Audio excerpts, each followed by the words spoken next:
இந்திய தொழில் வர்த்தக சபை வந்து 2017 வருடம் முதலாக உழவே தலைங்கிற ஒரு கருத்தரங்க வேளாண் மக்களுக்காக ஆரம்பிக்கிறாங்க.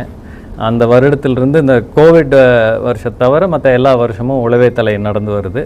இந்த வருஷம் ஜூலை 13 ஞாயிற்றுக்கிழமை கொடிசியா வளாகத்தில் உழவே தலை 7.0 நடக்க இருக்குது. 7வது முறையாக உழவே தலை கருத்தரங்கு நடக்குது. இந்த ஒவ்வொரு வருஷமும் வேளாண் மக்களுக்கு பயனுள்ள கருவை விவாதித்து உருவாக்கி அதற்கான வல்லுநர்களை கூப்பிட்டு தான் இந்த கருத்தரங்கு நடக்குது. இந்த உழவே தலை 7.0 பொறுத்த வரைக்கும் காலை அமர்வு மதிய அமர்வு இருக்குது.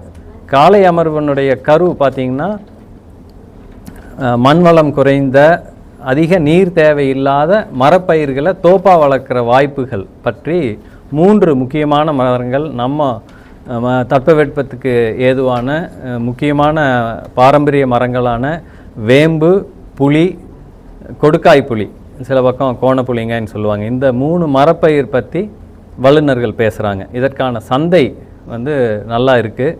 அப்போ அதை தோப்பா வளர்க்கான வாய்ப்பு உருவாயிருக்குங்கிறதுனால அதை பற்றி வல்லுநர்கள் பேசுகிறாங்க காலை அமர்வில்.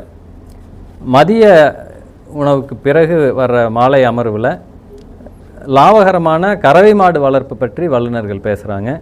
அங்கேயும் 3 செஷனாக இருக்கும். முதல் தலைப்பு வந்து ஒரு பண்ணையை எப்படி திட்டமிடுதல், எப்படி வடிவமைக்கிறதுங்கிறத பற்றி பேசுகிறாங்க. 2வது அதனுடைய ஊட்டச்சத்து மேலாண்மை பற்றி. 3வதாக இனப்பெருக்க மேலாண்மை பற்றி பேசுகிறாங்க. இந்த 2 அமர்வுமே வேளாண் மக்களுக்கு ரொம்ப பயனுள்ளதாக இருக்கும்.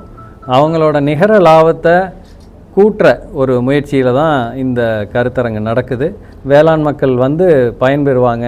எப்பவும் போல் எல்லா வருஷம் மாதிரி இந்த வருஷமும் வரணுங்கிறத கேட்டுக்கிறோம். தேங்க்யூ.